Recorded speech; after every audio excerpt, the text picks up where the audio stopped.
Hello, everyone, and welcome to the fifth episode of PTV FC here in season two. As always, my name is Louie Pasculli, and I'll be joined alongside Graham Marshman with the greatest tournament in the world upon us. How are you doing today, Graham?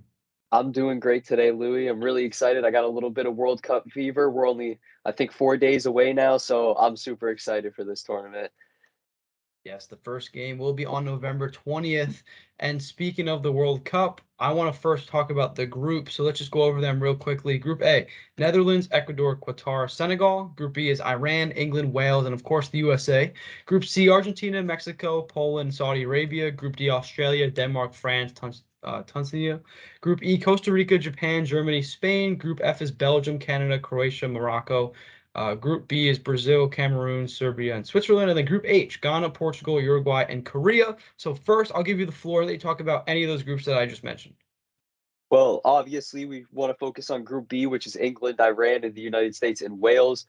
That's a tough group for me, especially being Welsh. I love supporting Wales. I love Gareth Bale. But, the United States, it's where we are, it's where we're from. Hopefully looking to redeem ourselves after not making it in 2018 and hopefully to come out of this group in either first or second, which I think is a possibility. It's going to be very hard with England and Wales in our group, and Iran's no team that's just going to roll over for us. So Group B is definitely one to look at. I'm also very excited about Group F, Belgium, Canada, Morocco, and Croatia. That is going to be a hard group to get out of. You can't tell. I could say Morocco probably won't get out of this group, but Croatia, Canada, and Belgium are all teams that are looking very strong, especially going in from the last international break. So those are the two groups I'm most excited about for this group stage. Yeah, Group B, of course, with America being in it. Very excited to see how that plays out. Like you said, I mean, I would assume England's going to get through, but with their manager, a lot of people don't like Southgate, and also how they haven't had success internationally. I think it'll be interesting because, like you said, Wales, USA, and Iran are not the highest quality World Cup teams, but like you said, they're not going to roll over.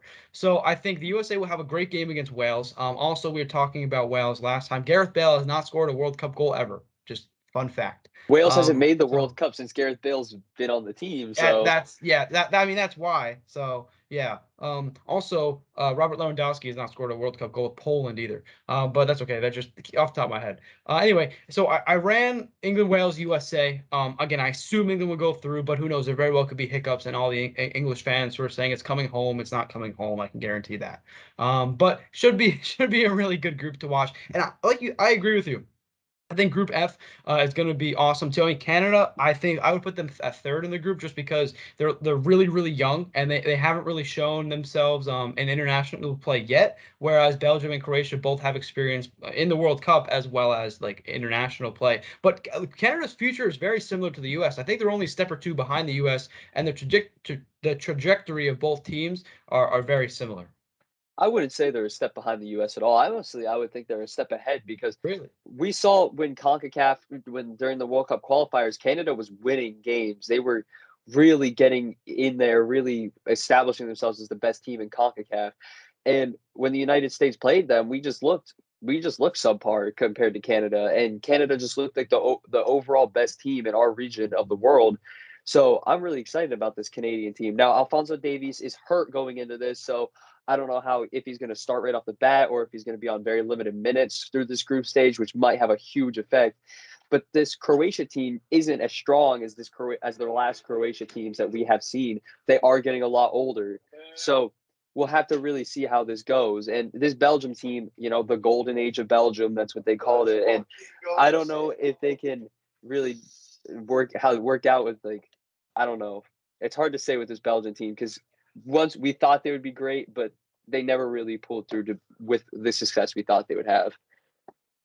Yeah, I mean, with KDB in the middle, it doesn't really matter who's up front. But you're right. With Mertens and Lukaku, like we thought that Belgium was going to be World Cup champions and or have more success internationally, and they really didn't. They did okay. Don't get me wrong, but you're right. The window has passed for Belgium. They're still very talented, but I agree with you in that regard. And you're right about Canada. I was just saying that because the U.S. has more players who play internationally. A lot of the Canadian players are from the MLS, and a lot of them are very local. I mean, of course, Alphonso Davies, he plays in the Bundesliga, and he's a fantastic left back. Like I said, he's hurt. I'm excited to see. Hopefully, he can play because I'm excited to see what he does. I think they'll move him from left back and have him more of a left wing role, just because he's such a good player. He really can play that. Of course, that's not his normal position because it's not the Bundesliga, but that is okay.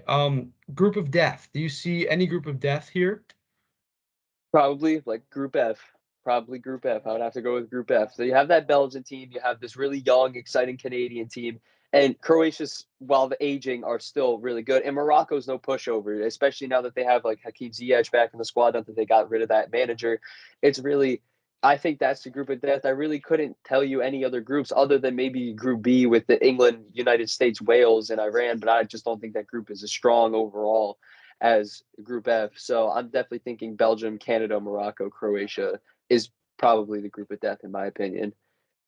Yeah, I agree. I think that's the clearest and the one that probably would stand out the most out of all these groups. But I also look at Group C, and I like that one. I mean, Argentina is certainly the best club, or best team, clearing away because of how much talent. Of course, also with Lionel Messi, like he's it's his last run most likely in the World Cup. He's going to want to go out with with swinging. Same thing, and with Mexico, Ochoa is just obviously just that guy. Whenever World Cup comes around, he just plays immaculately. I don't know if that's a Insane. word, but right, Insane. he's nuts. So he can single-handedly hold Mexico in the games, and then Poland, of course, with Lewandowski. That it's going to be hard to defend Lewandowski. They also have their goalie is really good, and I'm blanking on his name now. But he played for Juventus. Chesney.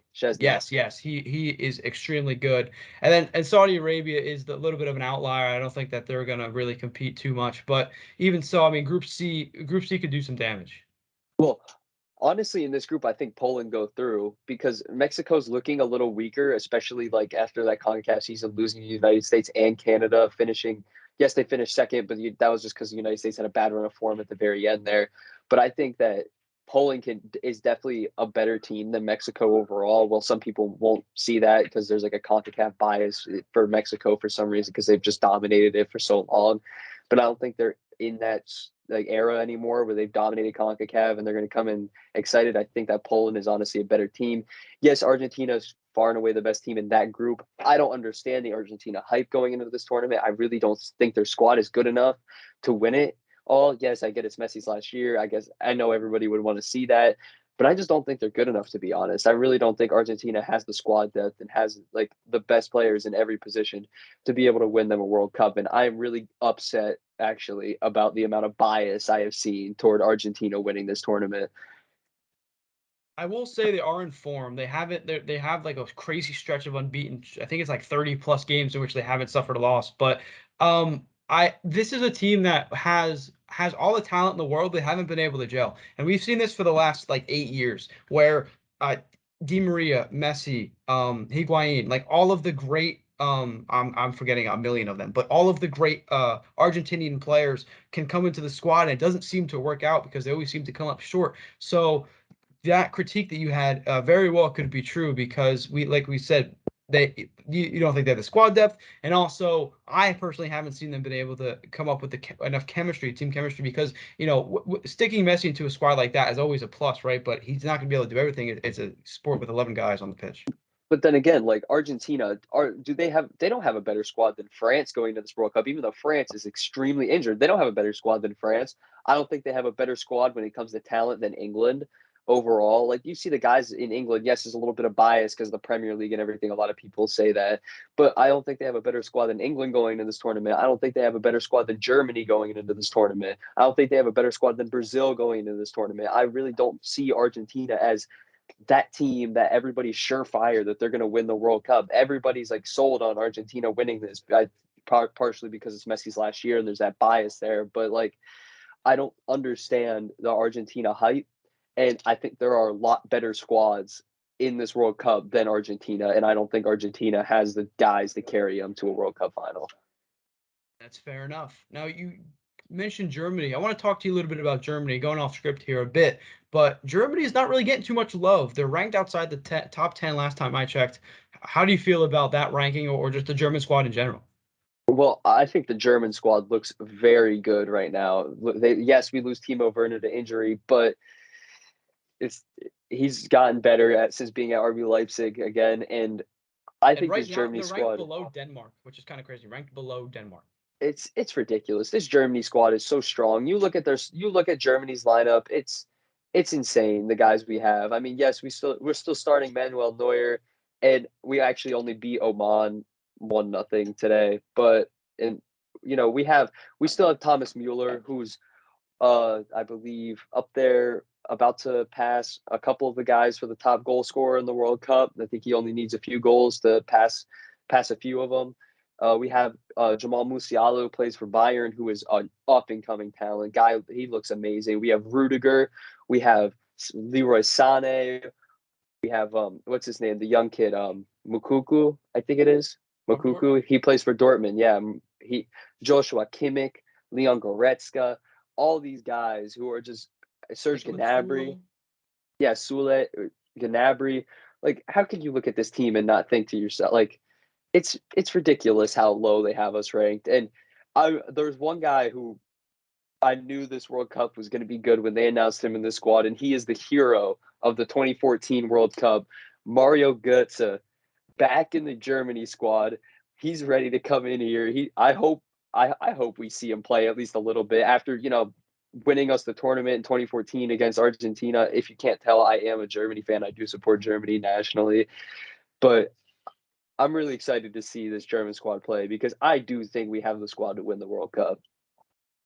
Yeah, and you want to talk about squad depth? Germany has squad depth. Manuel Neuer, Marc-Andre ter Stegen, and Kevin Trapp are the three goalies for Germany. Kevin Trapp is probably a top five goalie in the entirety of the Bundesliga, and he's a third string on Germany, right? So Oh I mean, it's yeah. like that. It's like that at every position too. So midfield is absolutely loaded with central midfielder players as well as wing players. And you're right. I think Germany's not getting enough love. I think that having them ranked 11 is a bit criminal. I was talking to my friend, and I was kind of busting him because he was like you, and he wanted to root for Germany because he's a Bayern fan rather than rooting for America like I would. Even though I'm a Dortmund fan. But I mean, we were going over, and I started to agree with him because I was like, wow, this team is extremely low on the rankings. They are not really being looked at to do very much damage when the roster is really good and so is the squad depth. So I'm excited to see how they do, how they progress throughout this tournament.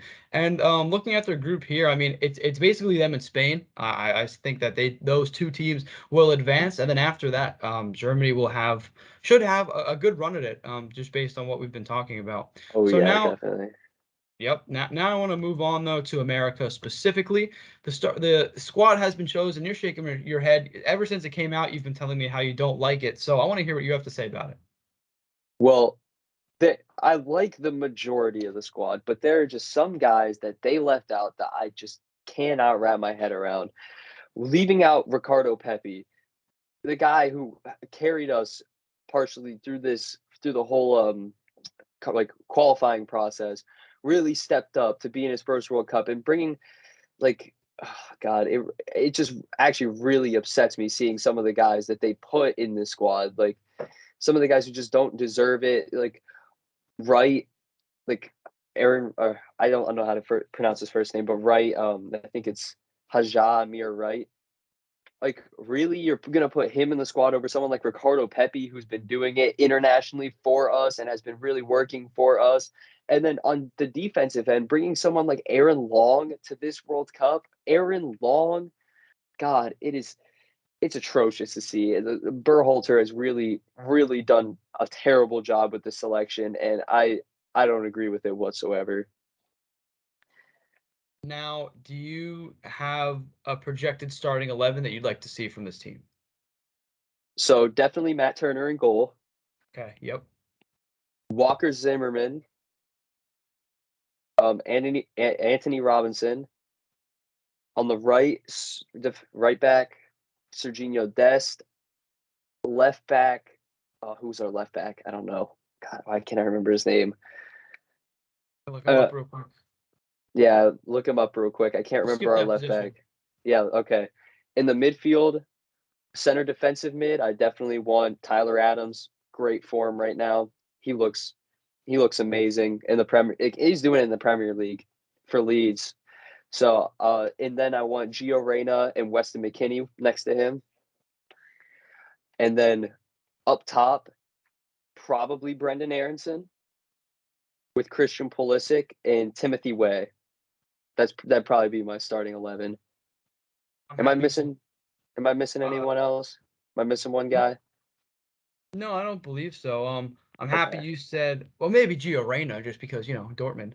But I'm Yeah. happy you No, I said want. Tim. No, I put Gio Reyna in there Oh, in you the did? center Okay. mid. Yeah. Oh yeah, yeah, that's right, that's right, that's right. So yeah, I mean, I want him there as well. I'm happy you said Timothy Way because I think he is a very good player. Plus, his father Yeah. was a fantastic player for both Yes. England and the Premier League. So the bloodstream. Same thing with Gio Reyna. Just in terms of bloodline, is definitely there for those two players. So yeah, I mean, I'm excited. I think I'm gonna root very heavily and have way too high expectations Oh, for this team. But yes, go ahead. we gotta support our country through and Oh through. yeah. Yes, I'm Welsh. I support Wales. German. We support my family supports Germany, but I'm always going to root for the United States in the end. Now, when it comes down to Wales and the U.S., we'll make a game time decision for that one on who to support, but I'll probably go with the U.S. for that game. And I'm excited that because this team can do a lot.